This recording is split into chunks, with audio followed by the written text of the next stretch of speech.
Hey, what's going on? Aaron Murray here from the Players Lounge, and we have a special Orange Bowl. I've been wearing my Orange Bowl sweater. This was done by accident, but it ended up working out beautifully.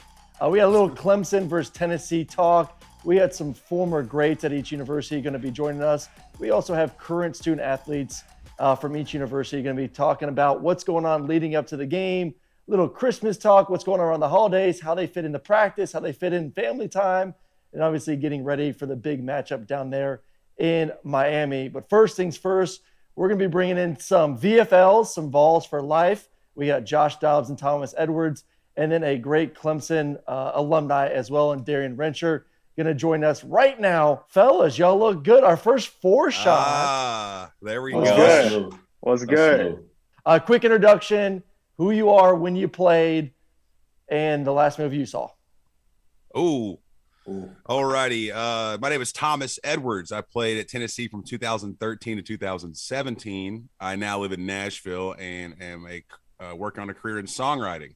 So a big pivot there, but having a lot of fun doing it. A lot of parallels between athletics and music. So it's fun to do that. And last movie that I saw was The Sandlot 2 nights ago. I had to turn that back on and see it again. What's up, y'all? Joshua Dobbs here, VFL.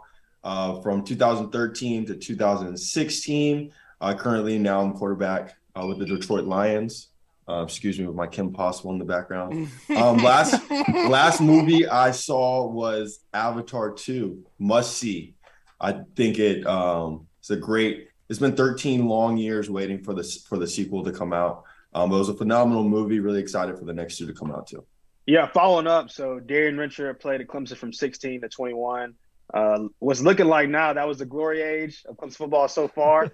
But hopefully we're gonna get back up the mountain. But yeah, so now kind of entrepreneurial, do a lot of different stuff. And the last movie I saw was Avatar 2 as well. Brace yourself, it is every minute of 3 hours. But like Josh said, great movie. All right, I want to stick with the movie theme real quick, just because it is the holiday season. Top holiday movie before we get into the football breakdown, and I'll start first on mine. I'm gonna go with Elf. I like a little comedy, like a little fun.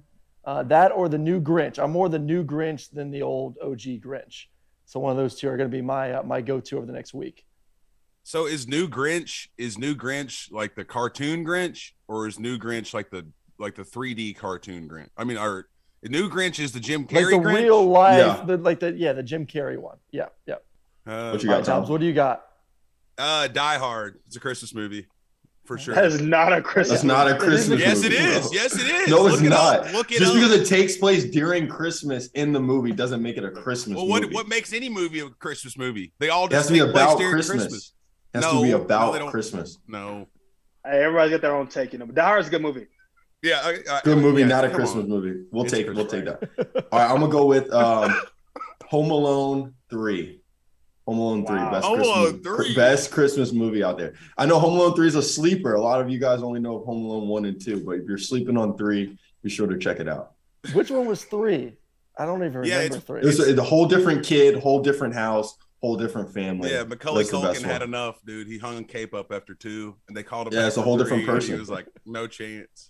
Yeah, Home Alone 3 was good. I think me and Josh are kindred spirits right now because I'm going Home Alone 2 actually. Okay. Home Alone 2 was my favorite. That's when I remember the most. I think of Home Alone, so I'm going Home Alone 2. I also would say my wife never saw This Christmas, which is a cultural, movie. This Christmas is also a good movie. Great movie. Well, I want to know, like, since you said like something, Thomas, if it's around the holiday season, it's considered a Christmas movie. Would you consider Harry Potter, the first one, a Christmas movie? There was a scene. Oh no, not the whole movie. Just that one scene is a Christmas scene, though. But does it put it into the Christmas category for movies? By that remarks, you were saying it's a Christmas movie by your Die Hard remarks. All right, guys, you don't have to give me a hyper-analyzation of my movie preferences. We just want a Christmas movie. You pulled out like an action thriller. All right, instead of a Christmas movie. Very much.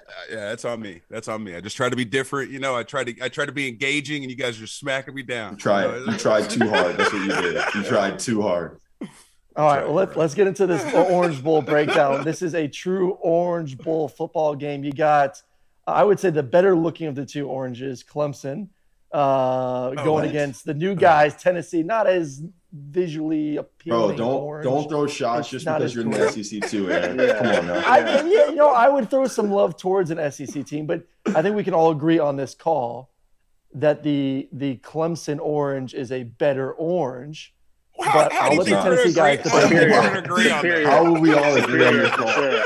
Superior. It's like dark. It's like almost not orange. It's like more tangerine than orange. Yeah. This is true orange. This is like that's not true orange though. Yes, it is. Yes, it is. It's like a tangerine. I wouldn't even consider it in the orange family. If you went on the streets right now and you got random people and you said, "Hey, pick your orange you will wear," like no correlation, no relationship to any university. Pick the better orange. I'm telling you, the majority of people are going to pick Clemson orange. I don't think so. I think you're very biased. Hey, I'm not gonna be there because I'm gonna have a baby on the way. But I'm telling you, this might need to happen at the Orange Bowl. We need to go on the streets of Miami because people from Miami don't give a crap about nobody who's playing. They they do know about good orange because I think like the Hurricane Orange is in the Tennessee family orange. You're blind. Right? You're blind. So I feel like that means they know which is the true orange. Josh, if you pull them up right now. The Miami orange and Clemson orange are almost synonymous. Y'all's orange is the one that's out of character. There's not another team in college football who has an orange like y'all. Like that's Georgia why it's has iconic. a red. That's iconic. Georgia has a red. The other people have red. You don't want to be like other people. You know, in this world is just it's a copycat world, and sometimes in this world you just want to stand out. That's That's what the Tennessee orange does. High visibility. You can throw that thing on a vest. You can stand on the side of the road, and someone's going to see you. They're going to see you miles away. They'll see you in the Clemson orange. They might not see you. They might not see you. You might get clipped on the shoulder. You know. Yeah. So I mean, it's about functionality over fashion. Also, I mean, just imagine like. What two perfect matchups this is for the Orange Bowl. It's the Orange Bowl, and you just have a sea of orange everywhere. It's literally a match made in heaven. They've been waiting for this. They've been waiting for two orange teams to be good enough to go to the Orange Bowl since the inception of the Orange Bowl. You know? I will say this: like I know Tennessee fans are going to travel. Like this is the first time you guys have had a really good season. And maybe a decade plus, so they're excited to get down there. Damn. But Darren, I'll ask you first. Like, we were there 6 years ago. Okay, when we beat you guys, come on now. Throw us under the bus. Darian, no, but it has been a great. Will Clemson fans be excited to go down there? Clemson fans travel. Then it's in Miami. And we're notoriously known for going to the Orange Bowl. We've had some good experiences in the Orange Bowl. Like I said, people want to have fun. Great bowl game, great weather. And they were playing Tennessee. Like, I don't know how much a rivalry this is, but it just feels like a rivalry because y'all play in the SEC. So it's like, yeah, we're going to show up. We're definitely going to show up. I think it's going to be a great matchup because it's like obviously the age-old debate of a really good SEC team versus obviously Clemson, who's been running the ACC for a while now. So it's going to be great just to see, you know, everyone always has, like, hey, what's the best conference? Could Clemson go to the SEC and still have the same record? And obviously people on the Clemson side say yes. People from the SEC side, we kind of know what would happen. But, you know, this game will definitely show where they match up against the SEC school. I bet you love hearing that, Darien. Look, here's my thing on that. I'm not here to say yes or no because I'm a realist. Mm-hmm. But at the same time, some of the teams y'all are playing, like the ACC this year was good. Like UNC was a good team, Florida State was a good team, Syracuse had its moments. And just to say, like, obviously Bama, y'all have just come on this year. Honestly, I was taking Kentucky over y'all beginning of the year. But like you got Georgia, Bama, you got a couple of tweeners in me. Like A&M's kind of up and down, LSU's up and down. Y'all are up right now. But I think the ACC is competitive. Now to say we would go over there and just run the show year in and year out, I'm not saying that. But a couple of the years when we were up, I think we would have went over there and handled business. All right, so I think this game's important for the future of both teams in the sense of like you're going to see two beginning of the season backup quarterbacks, Klubnik there for Clemson and Joe Milton for Tennessee. So like for these fan bases to get a picture of, okay, we all know like you need a quarterback if you're going to have success. Like the best teams out there, they have stud quarterbacks. A lot of them had guys that were in New York at the end of the season as well for the Heisman. And a lot of hype for both of these quarterbacks. Joe Milton obviously was the starting quarterback last year, didn't play well. Hendon kind of ran away with things. We know how well Hendon's played in his career there at Tennessee. But Joe's looked good when his number's been called this year. Really has matured. Klubnik, 5-star guy. Guys have been wanting him. Fans have been wanting him to get in there the entire season. They just wanted more DJU to get the hell out. DJU is now in the transfer portal. But to get a glimpse of what these teams are going to look like, especially the quarterback position, I think it's a really big deal. So I will start first with our quarterback on the panel here. Dobbs, what do you see in Joe Milton this season? What makes him good, and does he have a chance to even maybe be better than Hendon next year? No, I think he has a huge arm. I think obviously we see it when you just turn on the tape. He's going in, whether it's like the end of games or when Hendon got hurt at the end of the season, when he's going in and he even balls like 50 yards in the air on the money. So I think it really syncs up well with this offense. We have a high-paced offense where we're able to get our receivers in one-on-one matchups and able to take a lot of shots downfield. You have to have a quarterback that has an electric arm talent to be able to succeed in this offense. So, I think Hendon was playing at an extremely high level. So to say that he's just going to come in and play at that level, I don't think that's very realistic. But I do think that this offense definitely accentuates his skill set. And he should come in and play good football. He's had a lot of chances throughout the season, whether it was in the blowout games or in the last game of the season, where he's come in and played good ball for the team. So obviously it's huge. This is a huge game because it's going to show like, hey, Joe Milton next year going up against really good, talented defenses in the SEC. Okay, how does he handle the Clemson defense that's been playing good football all year? So it's definitely going to be a really good matchup, a fun matchup to watch, and will definitely show us kind of what we're going to see from him next year. All right, Darien, go to Klubnik real quick. I mean, I know the fan base. I know you respect DJU for what he did, and I'm a fan of him. I think he's still talented. It'll be interesting to see where he goes in the portal here in the next week or two, most likely. But give us like a breakdown of what you've seen from Klubnik this year and what you want to see him do in this game. If you're a Clemson fan, to say, okay, he is our guy next season. He's going to be the starter, and we have a chance to get back in the playoffs. Yeah, I think him coming into that AC championship game changed the energy to me of not the entire season, but definitely the latter end of the season. Like I said, so much respect for DJ. Was one of the great best teammates I ever played with. I think he's going to have a great career as he goes somewhere else. But all I had to say, definitely was kind of like teeter-tottering the entire season, coming up last season, of like some people wanting and hoping to Klubnik kind of step in and get a shot. And he came in, and man, the rest was history. Came in, the energy shifted. I think that's what the Clemson fans want to see, and the Clemson offense is capable of, but just being that high-powered. We put points on the board. We score at will. We have fun. We kind of play at ease. It's not like this, like almost like just like wishing just to get a first down sometimes. Like we were really moving the ball well. So I think for him, I want to see him just build up the momentum he had leaving the AC championship game, being MVP, and then kind of giving Clemson fans a real hopeful offseason of like, hey, this is what we got going to next year, and he's our like ticket to get back on top. All right, Thomas, we got the quarterbacks talked about. I want to go to the offensive line for Tennessee. Heading into the season, Clemson was that D-line. Like we all talked about, if Clemson was going to win it this year, it's because that defensive front, especially that front four. I know a couple of guys have declared a little bit early, but still, Tennessee's going to have their hands full at the offensive line. What have you seen from the offensive line this year that gives you confidence that they could, protect Joe Milton, they could run the football still, and then obviously give him time to throw the ball vertically down the field when they want to? The biggest thing was there's 7, 8, 9 guys now that are on Tennessee's O-line that are going to be able to play. And throughout the season, we saw a lot of flexing and shifting around, people playing different positions, different tackles coming in. And all in all, they did a really good job. Over the season, put a great the offense, with as high-powered, high-octane as it was all season, stems from them protecting the ball and protecting the thrower. And a lot of the times, in a high-powered offense, the O-line really doesn't get a lot of praise because, it's here, every play is here and gone. But those guys are doing a really good job, it's keeping up to the task at hand. And I think they'll do the same thing in the Orange Bowl. I think that the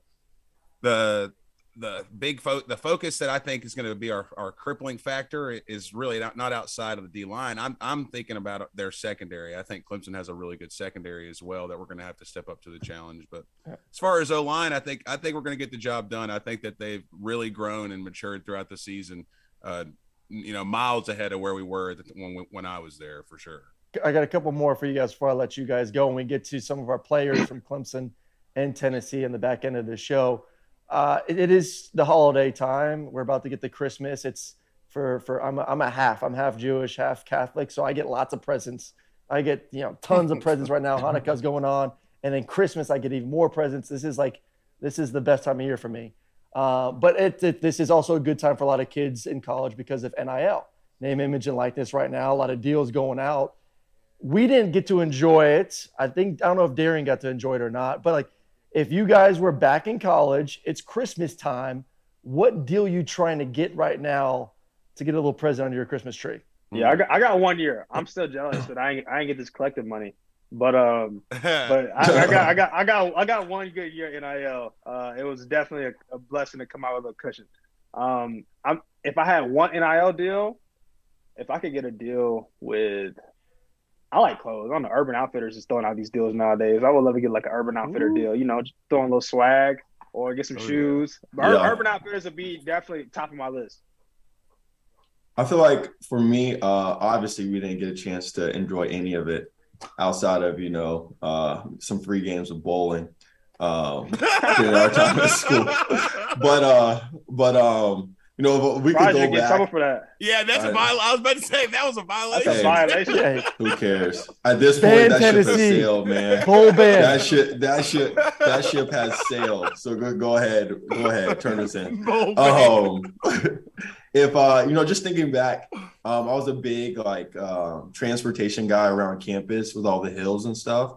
So maybe get like a bird deal where you get a little electric scooter to scoot around the classes, or I'm a big popcorn guy. So Garrett's popcorn, get like a gallon of Garrett's popcorn under the tree. That'll be nice. That's for me, I always did. I was always doing media stuff with our film department, and whether it was doing media for just regular media after practice or just doing little shots with our film department.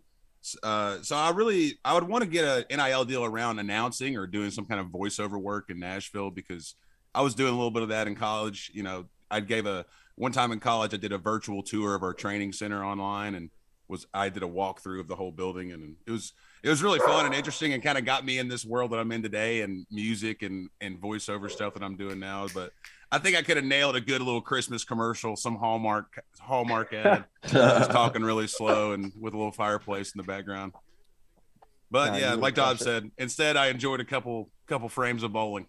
Darren, I think they're going to get in trouble from this show. They're about to get Tennessee in trouble right now. Arrest us, turn us in, man. Y'all got the McDonald's bags. I'm sure y'all be all right. Oh man, they definitely got the McDonald's bags. Hey, we talked about before the show, we're seasoned, right? That was after our time too. Yeah, man. that's right. I was putting nickels in my gas tank, man. If there was a McDonald's bag somewhere with money, I could not find them. All right. Before I let you, I gotta get score prediction. All right, give us a score prediction. I'll go with the Clemson guy first. I'm saying, you know what? We're gonna finish the season up strong. I'm saying 42-31. Dude, that is the same score that I picked the other way around. The opposite. Because I feel like defenses are gonna show up enough.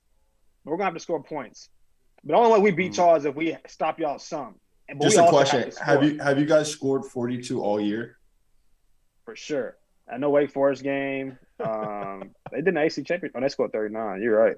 Let me look at these scores. That's a great. But look, we're taking that next step, dog. We're taking that next step. We got what you need to ask them. What you need to ask them is how many times Tennessee has given up 40+ points.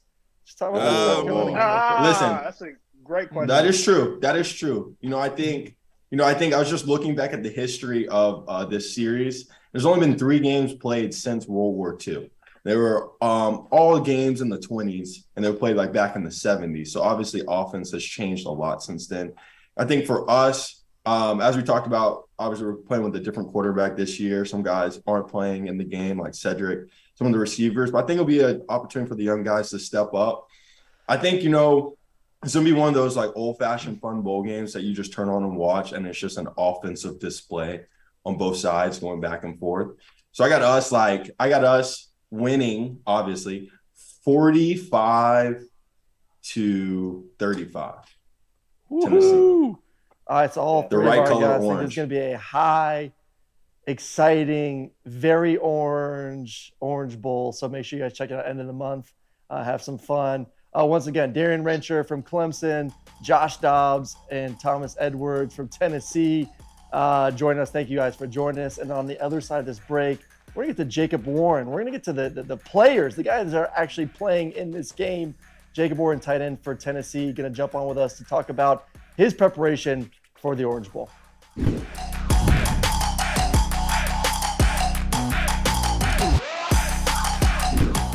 All right, so we had a great conversation with our former players, both at Clemson and Tennessee. But let's talk to those guys that will be on the field for the Orange Bowl. Josh Dobbs is going to come back with us, hang out a little bit as well, along with Jacob Warren, starting tight end for the University of Tennessee.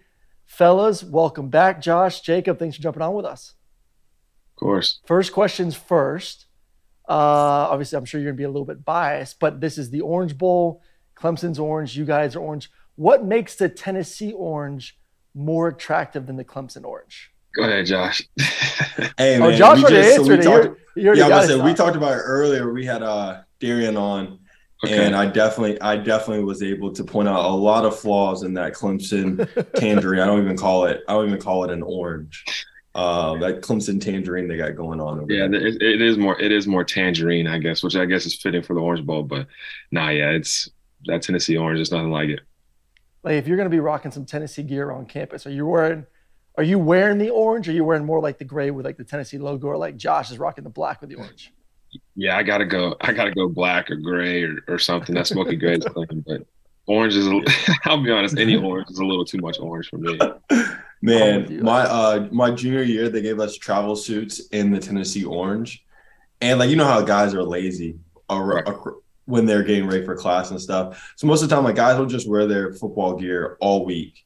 And so guys were walking around in the orange, all orange travel suit. And it was like, hey, like that's a lot. Like, that's a lot of orange. Like orange shoes, everything, checkerboard shoes. So the next year we got smoky gray with orange accents. And it was a much sleeker look going around campus. No doubt. All right. Speaking of the overall look, like what is your, I'll go both of you, like, what's the favorite uniform combination? Like, is it the full smoky gray? I love the whole Halloween get up, like the black and the orange. I thought looked fresh. But what if you had to choose one or the other for a night game in Neyland?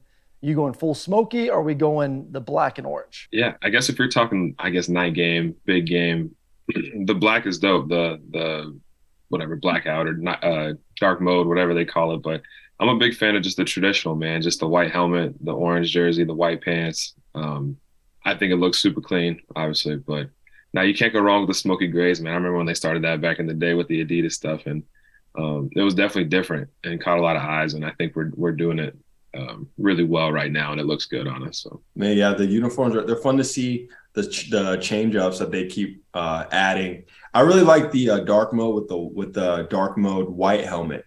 I thought that was really clean. It was smooth.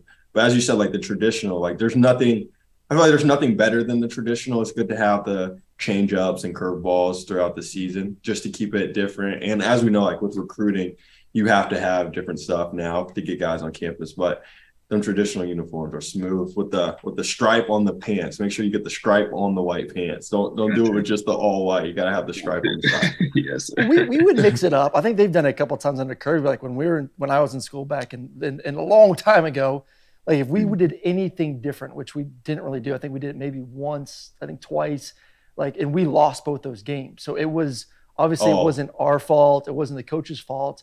It was the uniform's fault. Our equipment guy they were getting like hate mail, like death threats. Like, don't you ever bring that helmet out or that combination out again. Like, we're purists here. Yeah, y'all did like an alternate helmet to start the year one year or something. Mm-hmm. And people the Boise game, like we looked like Power Rangers. Yes. That's what it was. Yeah, people. I think I was in high school. Go look at it, Jacob. It was we looked like the Red Power Ranger. It was bad. Yeah, it was like rough. One of those it was rough.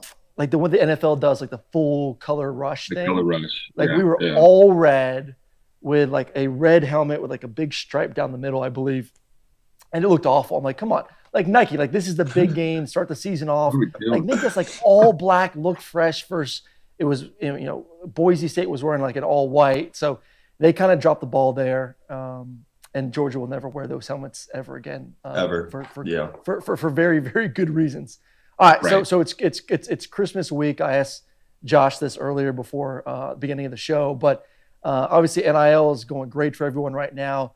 What's on your wish list for underneath the tree for the NIL world come Christmas time? I don't know. I'm a big clothes, shoes, like whatever type guy. So I just sent the parents some some different ideas of things that I might want, but got a nice pair of dress boots not long ago. That was an early Christmas gift, wore them on the Vol Walk. So I don't know, nothing crazy, but just excited to spend time with the fam and just hang out, get to relax a little bit before the game. I see you got your shoes behind you. Are you trying to get those orange lobsters that are dropping in a week? Man, I'm trying to. We'll see. It's gonna be hard. The sneakers app doesn't really cooperate with me too well. Man, that thing is so aggravating. But we'll see if I can get my hands on. How many pairs of shoes do you have behind you? I mean, my goodness. Man, I don't know. It's a bunch. I got a bunch. They're not all like. I've been accumulating them for the past 7 years, so it's. I got like 2 pairs of shoes. Man, I know Dobbs got them. Yeah, if I could turn around this camera, I got like my shoes on the wall, literally right behind the camera. You guys would be like, "What is wrong with you?" It's like the whole wall behind me, behind the camera. It's an impressive little collection. All right, Jacob. I obviously new quarterback. I know you've been with Joe for a couple of years now, and he played a little bit last year and played in the last game. And we all know how impressive that he is when he gets his turn, like how far he can throw that thing. He's a big kid with a rocket arm, and from everything that I've heard is how much he's matured. Obviously roommates with Hendon Hooker, being with Hendon for the past year and a half. What have you seen from Joe this year, and then heading into this bowl game that should give Tennessee fans confidence that, hey, we can beat a team like Clemson in this football game, but then obviously looking forward to next season as well? Yeah, I think I guess what I see of Joe, I see the competitor. I see just the way he comes to work every day. And I think people forget, like, he was the starter last year, right? Like he had won the starting job and he was the guy, and ends up, getting a little banged up, and then Hendon comes in and does obviously what he does. And Hendon's an amazing talent and amazing quarterback, amazing leader. And so Joe ended up, at the backup spot, whatever. But I mean, he's still one of the most talented players that I've seen, just with his arm and with his feet and the throws he's able to make and stuff. So I don't know, just being excited for the big play opportunities, but also just him being a threat in the run game, pass game, and just leading this offense with a lot of juice and a lot of energy. Do y'all do any like team building stuff during the bowl season? Like go on the trip to Gatlinburg and stuff? Yeah, went on a trip to Gatlinburg actually yesterday. Got to hang out a little bit, walk around like the aquarium and do all types of different stuff, have dinner. But yeah, just stuff like that to just get your mind off of football. And we're here anyway, right? We can't go home, so you might as well go and spend some quality time with each other and do some things for free, right? It's free on the team, so we get to go out and just have a good time and hang out, which is really good. That's a lot of fun. That was always my favorite thing, looking forward to the bowl season. Getting a chance just to hang out with the teammates, go out there, go karting, chill, see the Tennessee fans. Yeah, man. Well, that's what I'm excited about. Like, you different bowl games like Alabama, Will Anderson and Bryce Young playing in the game. And what I always tell people, like Josh has said, like the bowl, it's a free trip with your boys. Like you've been with these guys for 3 or 4 years, roommates, going out, practicing, workouts early in the morning. Like you are literally getting paid to go on a trip, to have fun in Miami or whatever bowl location you're going to go to, and then play a game one last time with a bunch of your teammates that you will probably never play football with again, or may get lucky with a couple of them in the league. Like, how special is the bowl for those who are like, oh, they're meaningless now and bowls don't matter with the playoffs? Like, how special is it to get that one more opportunity with your teammates? Yeah, if all you look at it is like you said, the only ones that matter are the ones that are in the playoffs, then sure, I guess you could think that way. But for the guys on the team, especially the guys that are older, and understand how quickly it all goes. Yeah, it's special, man. It's an opportunity. Like you said, we don't get a lot of vacation time, I guess, just during the year. So you could look at it as a vacation, right? We get to go and hang out at the beach with our friends and, get paid, play football, which we all love doing. And at the end of it, get a chance to go play a really good team and hopefully, win, get a trophy, have one of the better seasons that we've had around here in a really long time. So All really good things about this bowl in particular. All right, one more before we let you go, Jacob. We talk about you guys and excitement about going down there to the Orange Bowl. The fan support, just talk about that, like the importance of a neutral site, away game, to be able to look into the crowd and see your orange. I know it may be a little bit difficult because the whole place is going to be pretty orange with Clemson being there as well. But like to see Tennessee support this year, home games, away games, and then obviously the thought of being down there in Miami, getting ready for that 11th win, and looking up in the stands and seeing your specific orange, hopefully filling up most of that stadium. How important is that to you as an athlete there at Tennessee? Yeah, it's huge just because I think everyone kind of realizes how how big this fan base is and how much they care. And especially this year, playing a lot of like really good ball and people are enjoying watching us. We're entertaining. And I think just the way that Tennessee fans travel is really special because, no matter where the bowl is, right, we're going to sell out our tickets at least, and there's going to be a number of Tennessee fans in the stadium supporting and cheering and yelling. So, yeah, I'm just excited to see everybody, and it's good to see them, within Miami, right? As we're doing our little events and stuff like that, whatever we're doing, bowling alley or whatever. And then you got people coming up to us that are, well, I'm from Knoxville and we came down to see you. And I'm like, oh, all right, great. Yeah. Glad you're here. You know what I mean? Like things like that, man, it's awesome just because so many people care. And, there's a lot of bad fans, whatever, naysayers and stuff, but there's a lot of people that truly love us and support us. So can't complain. All right, well, that's Jacob Warren, tight end for the University of Tennessee. Josh Dobbs, VFL for Tennessee. So we've had enough Tennessee talk. Appreciate you boys jumping on.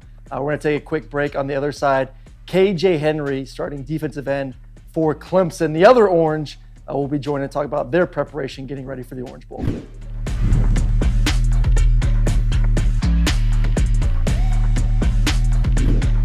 All right, so that was a great time talking with our Tennessee guy. Now we're going to bring in our Clemson player of the week. We're going to also bring back Darien Rencher, our ambassador at the University of Clemson, along with KJ Henry, starting defensive end for the Tigers. And first thing first, KJ, as we bring you in, I've been asking all the guys, this is the Orange Bowl.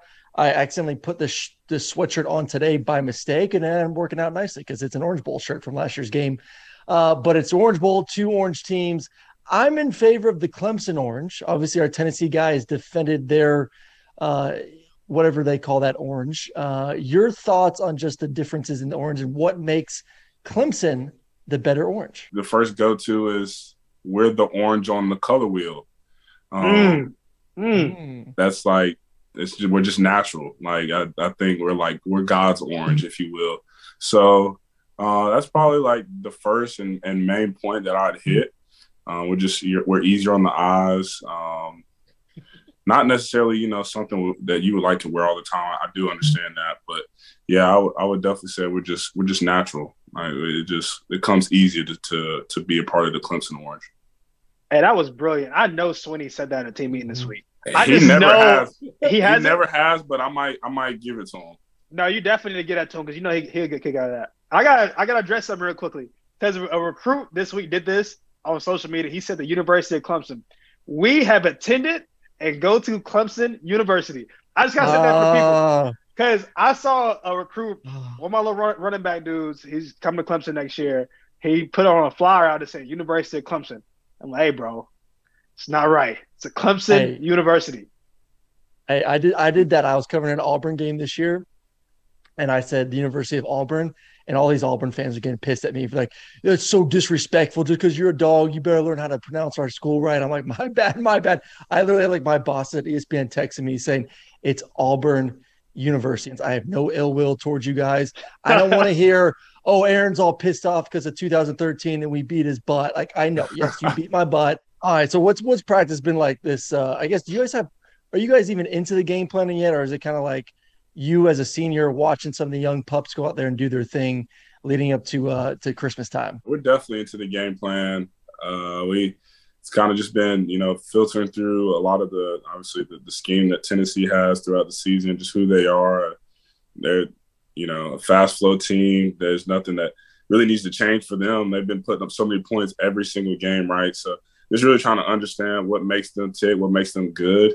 And then trying to figure out, our plan to neutralize it. So definitely getting into that. But then also, just, a lot of the younger guys, who haven't gotten a lot of playing time or a lot of reps in practice this year, starting to just get them ready, for the spring and kind of growing them up in that maturation process. So we call that JV. We have the JV practices, post-practice.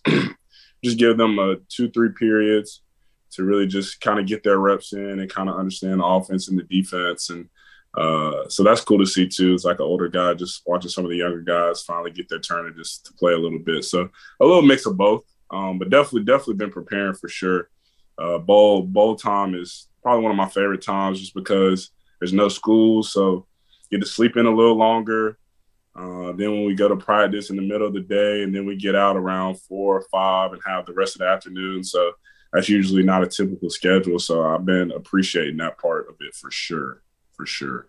Bro, tell me have this changed. One of the funnier things about bowl practice or JV practice, especially, I don't know why it's this way, but it seems like the defense is always way better than offense. Mainly because there's way more walk-on guys on offense and defense.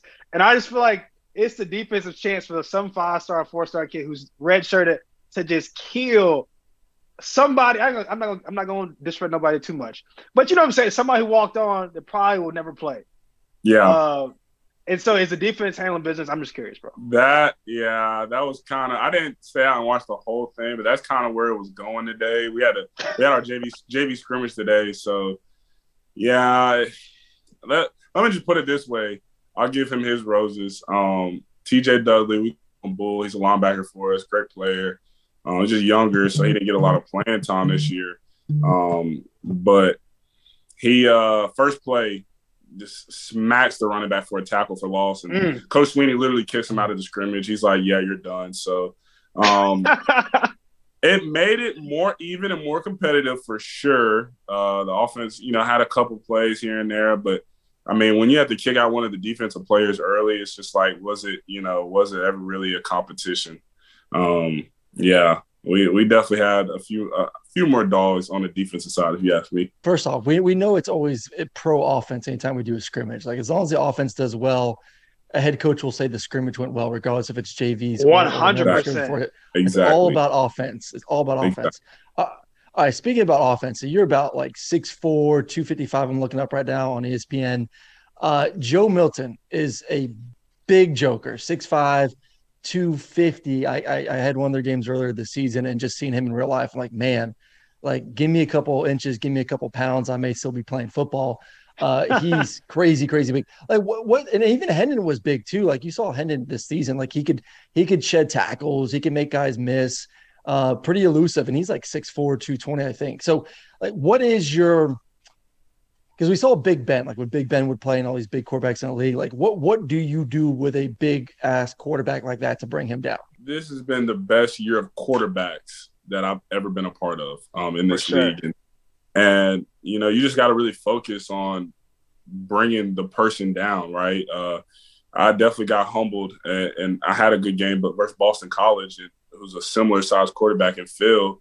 He's just a huge dude, and there were multiple times I was able to get my hands on him, but he's a big person, so it's hard to bring him down. So that's kind of where, for me, the lesson was learned. It's just making sure that it's not one hand is going to bring this dude down. Like, we got to really wrap up, squeeze, and take him to the ground. So that's definitely the respect that Joe has, him being a bigger quarterback.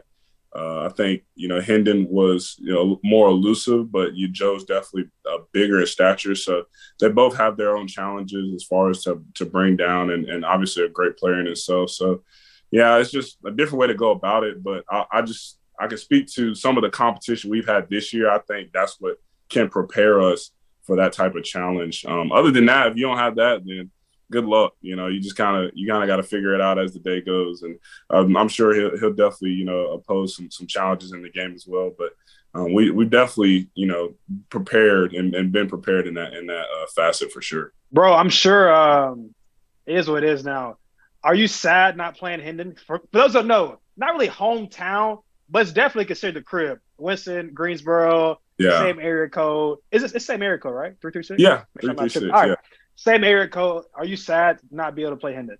Yeah, that hurts a little bit. Obviously, he's been having a crazy great year, which I love for him, more than anybody. Been cheering for him, on the side. And just, me and Hendon kind of like grew up close to each other and competed, and whether it be football or basketball coming up. And so it sucks because it's like we're from the same area. But it's all good. He'll be down there.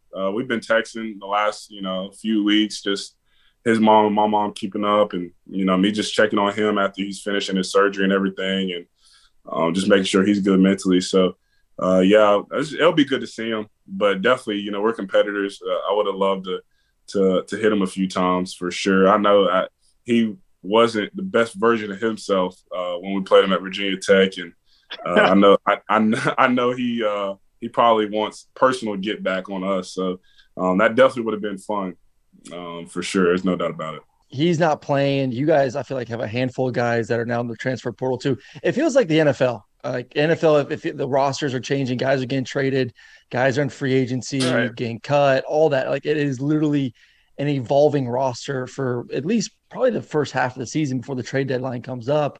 What is that like being in the locker room over the past 2 weeks and seeing literally dudes' lockers being cleared out because they're hitting the portal? Like, is that just bizarre world, or is it kind of the norm now? It's kind of like we're just spoiled at Clemson. I totally understand that.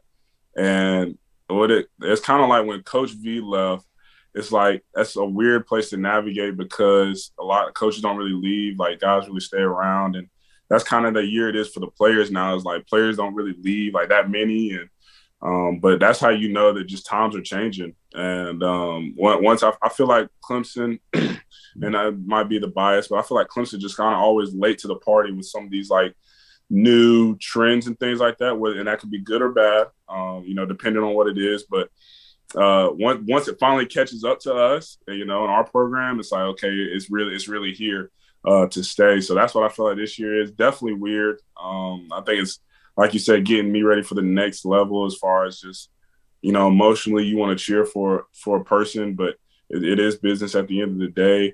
Like my locker section, especially all the single digits. That's what the skill players be. Digits. I'm a single digit number. So Fred Davis wore number 2, Dakari wore number 3, DJ wore number 5, EJ wore number 6, and Kobe wore number 7. So 5 out of the 9 guys that hit the transfer portal were literally in my locker section. It's like, yeah. You lonely? It's weird. You lonely in there? You said what? You lonely in there? Oh, very lonely. Very lonely. And like between XT, who's finishing off the season with injury, and DJ being beside me, like I feel like I have 3 lockers to myself right now because nobody sits beside me. So that is crazy. I do not like it. Everybody knows I'm an extrovert. I love to interact with everybody. So I'm definitely lonely. Definitely very lonely. All right, before we let you go, get some rest. We appreciate you jumping on. KJ Henry there, defensive end for Clemson. What do you want to see from the fan base? This is obviously a very interesting time. A lot of people are, I wouldn't say poo-pooing the bowl games, but I guess poo-pooing bowl games a little bit. Like, oh, people don't care. Guys are transferring. Guys are in the portal. Guys are declaring early. Are the Tennessee guys feel like the fans are going to show? This is the first time Tennessee's been really good in a long time. Clemson's been good for a long time. This is no new territory for the fan base, but I kind of guess, what is the message that you want to put out there for the fans about showing up, having a good time, and cheering this team on one last time? First off, if I got to invite you to come watch college football in Miami, then that's your problem. You know what I'm saying? That's that's a great sell. They lucky I got to play, because if not, I would be in the stands going crazy. I really don't care who's on the field. So that's number one. Number 2, obviously, it's 2 great teams. And Coach Sweeney alluded to it, in a couple of years, with the trend, I think Tennessee's going to – this is just the beginning for them. I think they're going to keep going. And obviously, I think our consistency is going to stay. And in a couple of years, this is a playoff game, right? And obviously, we have some hiccups down the road, both teams, but we're on the trajectory to play. So this is a playoff game in our mind. There's playoff talent. A lot of guys who will be playing on Sundays next year on both of these teams and in the future. So, it's if you want to see great football in a great location at a great time of year, then number one, just show up. And then out of our fans, I really don't have to sell a pitch for them. They've been great all year. They always travel. I just have to make sure to lock in on which orange, I'm interacting with. So it's really the challenge is on me and my teammates, but I think it's going to be a fun time. And I know it's going to be a great environment. I'm really excited for it. This game is kind of similar to the Ohio State Clemson game, like from like 2014 before we made the playoffs, because those two teams went on to make incredible runs like 2014 and on. And so, because I think I agree. Talking to some of the Tennessee guys and seeing their season, I think this is Tennessee's like year to really break through. One with recruiting, but just performance and belief in what they can do. And they definitely set the stage for it. Then us, yeah. People think we're gonna fall off, bro, but I feel like we're here to stay. We're proving that year in and year out. People are just waiting for us to just finally fall off the wagon, especially Georgia fans. But we're here to stay. And then Georgia fans, don't you put us in there? The Georgia fans don't care. Y'all want to see us down, in a different conference. No, we don't care. Why do we care about Clemson? They beat us last. They don't care, Rench. I promise you. They out there. They riding the hot horse. They going to the natty, huh? Yeah, they big timing right now, so they ain't worried about us. We got to get that respect back. We do. I told the people too. We were talking about this, a couple of guys from Tennessee, but they need to do a poll down there from because people from Miami don't really care about sports. It's one thing I have learned. No, they like to be there for a good time. They need to do like a poll between who has the best orange, and I really want to see this. Like the Orange wanted to do a poll between Clemson Orange, Tennessee Orange. I just want us to be just have statistics to prove we are the superior Orange men in this college football world. Oh, you definitely are. I think you guys would run away with it, and you're closer to the Miami Orange anyway. So yeah, y'all be straight. KJ, man, appreciate it. Safe travels. Merry Christmas, Happy Holidays, and thanks for joining us. Appreciate it. Thanks for y'all having me, man. Merry Christmas. Merry Christmas. All right, that was a great show with our Clemson and Tennessee, both current and former student athletes at both those great universities as they get ready to face off in the Orange Bowl at the end of the month. Make sure you continue to download the Brinks TV app on your Android, iOS device to stay in tune with all the best content from student athletes across America. And we will catch you next week with another great episode of the Players Lounge.